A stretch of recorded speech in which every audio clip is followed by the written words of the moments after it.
मापूस घेतलेले आहेत. तर मग ते मापूस मी धुवून स्वच्छ घेतलेला आहे आणि त्यांना मी कट करून घेणार आहे.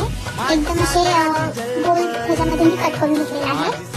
तर मापूस गोल कट झाल्यानंतर मी लसूण, आला,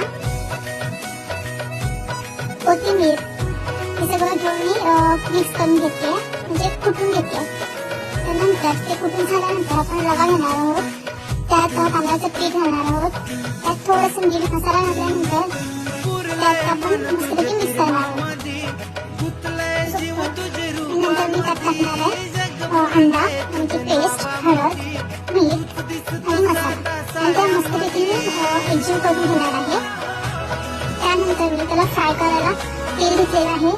आपल्याला जेवढं तेल लागेल तेवढं मी तेल घेतलेलं आहे. आता तेल घेतल्यानंतर मी जे स्वीट फ्राय जे आहेत त्यांना रवा आणि ते आपल्या पिठाच्या मिश्रणामध्ये मिक्स करून घेणार आहे.